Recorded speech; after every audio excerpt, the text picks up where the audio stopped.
Hi, welcome to the Fantasy Football Clown Show. I'm your host, Ed Smith. Today we're going to take a look at a 12-team Dynasty League that actually refunds your FAAB money if you outbid somebody else. So you only pay $1 more than the highest bidder with your FAAB money. So a little bit of a different twist. Another different twist that I need to mention because it kind of threw me off a little bit. It's a 12-team league, but 8 teams make the playoffs, and what that does is it really devalues seed 1 and 2. So you really just need to work your way into the playoffs, and because seeding, I guess at that point doesn't really matter if you don't get that bye, and you're just gonna just have a good team that peaks at the end. So I kind of manage it a little different. This drafted summer of 2021, and it's full point PPR with not a whole lot of variations to the scoring system. One quarterback, one super flex, two running back, two receiver, one tight end, two flex. Actually has a kicker, has a defense, and just kind of some side notes there. I actually had a kicker on the roster, and it was the Patriots kicker early in the season, and it was a late scratch. I don't know if you guys remember that, maybe week 3 or so, and couldn't get a kicker. And the way the waiver wires were working, and there was no way for me to pick up anything but the Monday night kicker, and the Monday night 2 kickers were gone already, so people were holding extra kickers on their team.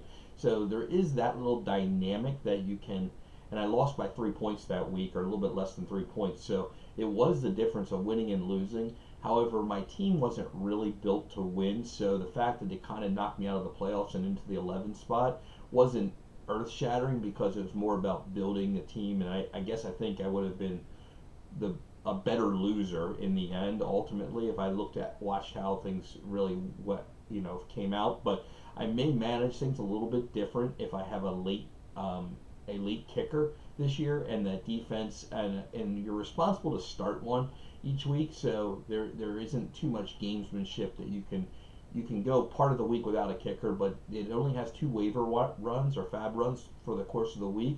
So it does limit your ability to make daily pickups. So you have to be kind of careful, and you have to think early in this particular league about what you're going to do. So it does take an extra layer of skill to be successful here.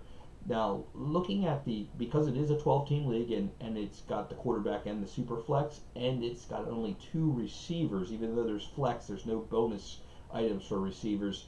So not really concerned on what to put in the flex. I mean, we'll put receivers there or running backs there, whichever is easier to monopolize. However, with 2 receivers and only starting 24, it does devalue them quite a bit. So never really interested in going crazy on receivers. I mean, I'll take them if they're given, but it does elevate the running back room, and it also elevates the quarterback room to a higher level. And you'll notice on my team that I do focus on those 2 positions for those reasons.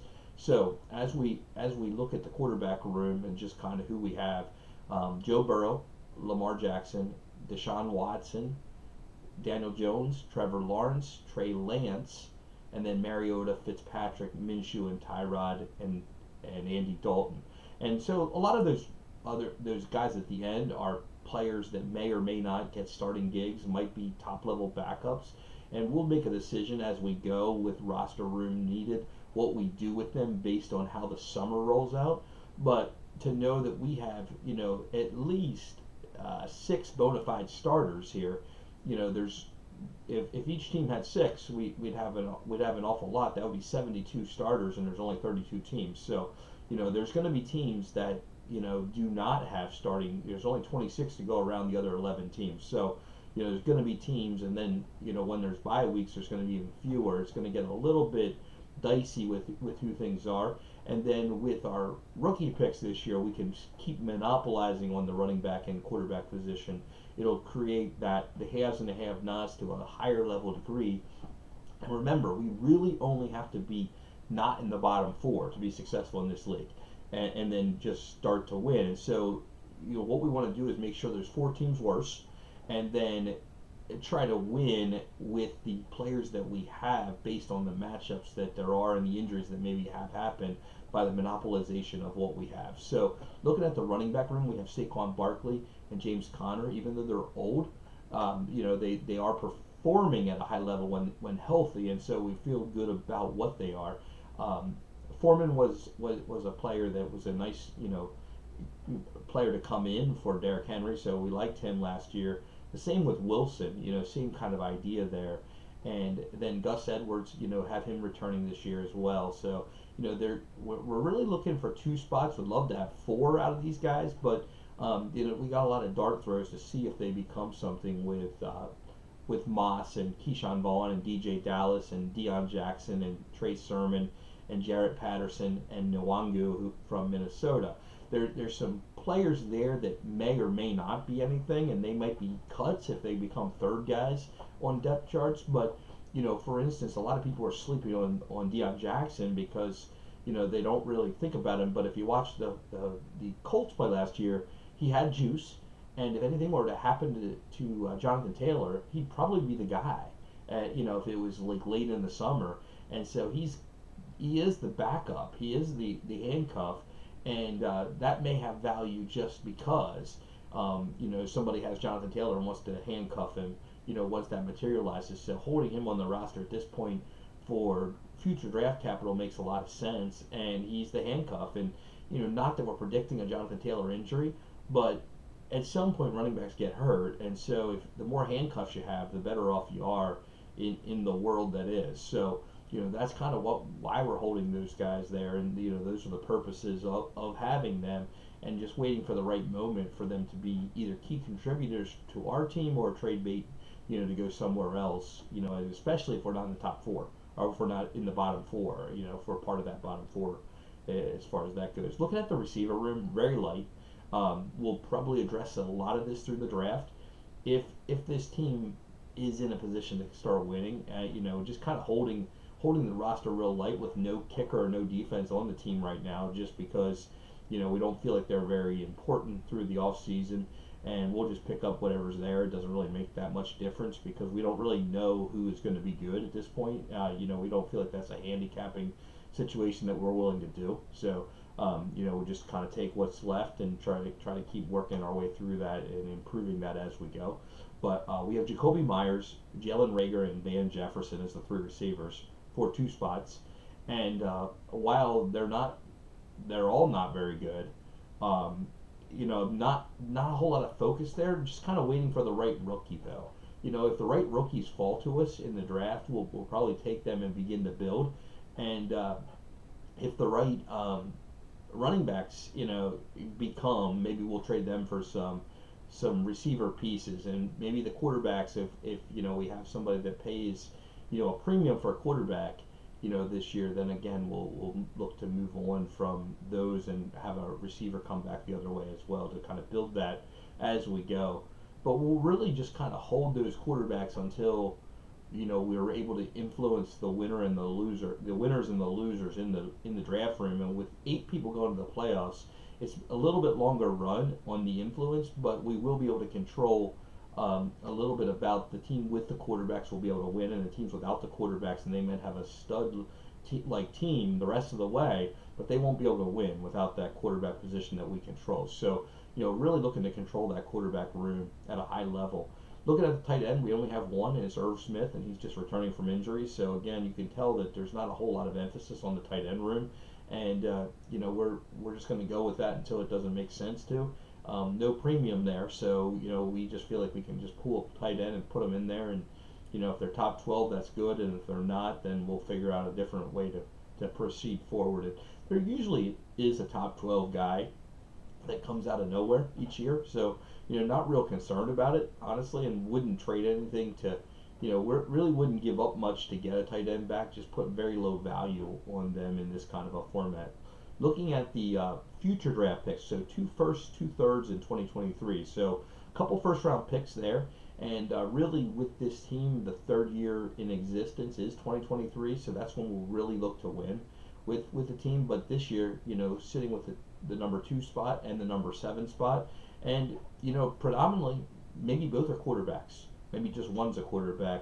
But it may create a need for other people in the draft to move up and take them, just knowing that I'm going to take a couple quarterbacks if they're there. It may force trades throughout the draft that I'm not involved with, and that's okay too. if somebody needs to jump up to the number one spot to take a quarterback over me, to take the quarterback they want, so that I have to take the second best quarterback at number two, that's definitely something to consider there. But keeping in mind that I do consider running backs there, so I guess there's no guarantee that I won't take Hall if he's there. So, there's a couple maneuvers, with this kind of room, but with the team not trying to really compete in 2022, it kind of makes me dangerous with that number two pick, because I could put a guy like Malik Willis in the taxi and not feel too bad about it. And then at number seven, there's either going to be a couple things that happen. You're going to let some of those top end receivers fall because you're taking quarterbacks at the 3, 4, 5, 6 spots, or you're going to take those receivers and I'm going to get a possibly a second quarterback to put in the taxi squad, and that's starting in the NFL. And if again, if it's 2, 4, 6, and then we add 2 more for 8 to the list, and that's if none of the other guys that are kind of second tier guys don't get starting gigs. I'll still be up from 6 to 8 starting quarterbacks, and so again, it's going to create a little bit of a situation where there's a monopoly on the quarterback position. So that's kind of what we're looking at with those kind of picks. Now, no seconds. So then we move to the third round, where we have the 26th, the 30th, 35th pick, and then the fourth round, the 38th, and then the fifth round, 50, 59, and then the sixth round, the 62nd pick. So, as we go down the board, the dart throws become more and more dart throwy kind of thing. And so, it's just nice to have a couple picks to just throw some darts at the problem, or lottery tickets on players, to see if we can pull the next Elijah Mitchell or James Robinson or Terry McLaurin out of the mix. And if you have enough of them, you'll get some of those. So that's kind of the theory going in here. We're going to take some cracks. I do think there's some depth pieces in this draft that they're kind of hidden gems that have a chance to be something depending on landing spots. So pretty excited about where this team goes. And with the 8 teams getting to the playoffs, I really think that there's a possibility that it competes this year. And then if it doesn't, no harm, no foul, because next year's the year.